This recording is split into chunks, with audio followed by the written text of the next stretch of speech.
Hello, this is Angela with Parkrose Permaculture. Every day when I go for my walk, I pass by this house. And for probably 10 years, I have admired this little plant behind me. And I finally have worked up the courage. I last week left a note with my cell phone number on it and taped it to the front door. This is probably a few streets over from me and one street up. And I said, hey, we live in the same neighborhood. You don't know me. Can I please have a chunk of that plant in your front yard? So, as much as I'm an embarrassment to my kids because I do things like this, she actually texted me back and said, oh my goodness, I am a gardener. Are you into gardening? I would also love to leave out some other plants for you as well. I'll put them in a pot on my front step. And she said, please come take a chunk of this plant in my front yard.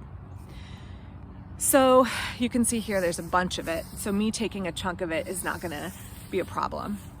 It's one of the things that I think is really cool about permaculture and plant nerds in general is that you can build community and friendships and relationships through plants. So it's not just about growing the plants, it's about the connection between all living things and the bond that all plant nerds share. So let me flip the camera around and talk to you about this great little plant and why it might be a good choice for your garden. This little plant here is Symphytum grandiflorum. You may be familiar with the common garden comfrey Symphytum officinale, of which I have some videos. I grow the sterile Russian Bocking 14 variety. This is in the same genus, but is a different species. So Symphytum grandiflorum is a partial shade to shade loving comfrey that only gets between 8 and 12 inches tall. And unlike the full sun loving Symphytum officinale, it has these whitish blossoms with a little bit of blue. So they start out, let's see if I can find one for you here. They start out as buds looking rather pink, and when the blossoms open, they are white with a little bit of blue on them.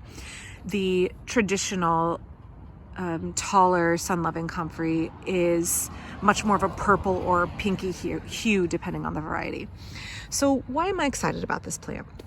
Symphytum grandiflorum is much less commonly grown in gardens in my area, and I have been looking for it in a garden center for years and been unable to find it. Look at this lovely shape. Look at that. It's so geometric and so beautiful. So it's a great plant that has the same deep-rooted nutrient accumulator properties of the larger comfrey, but it loves partial shade to shade, and it is basically dwarf. It's a diminutive species. So because of that, I'm able to grow it in places where I can't grow my other comfrey, and it makes this lush ground cover, which is pretty close to evergreen where we are. It's up most of the year. It blooms in typically April through the end of May, and if you cut it back hard, much like the taller comfrey, it will flower again later in the summer. You don't have to cut it back because it is already so dwarf. Now, something to consider, I'm going to stand up here and show you. I have sterile Russian Bocking 14 comfrey for my Symphytum officinale, and it does not spread. It forms a clump and it stays there unless you take root cuttings and move them around, and it does not set seed. Symphytum grandiflorum slowly walks.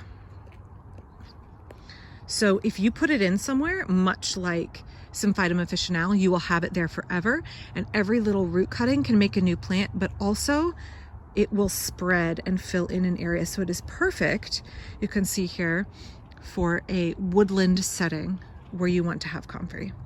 So I'm going to take a little chunk of this, thanks to the generosity of this lovely woman in my neighborhood, and put it in my garden.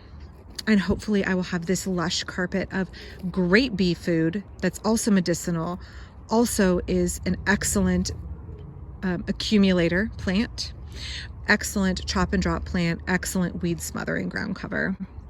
So that is Symphytum grandiflorum, the dwarf, partial shade to shade loving cousin of Symphytum officinale, a great little comfrey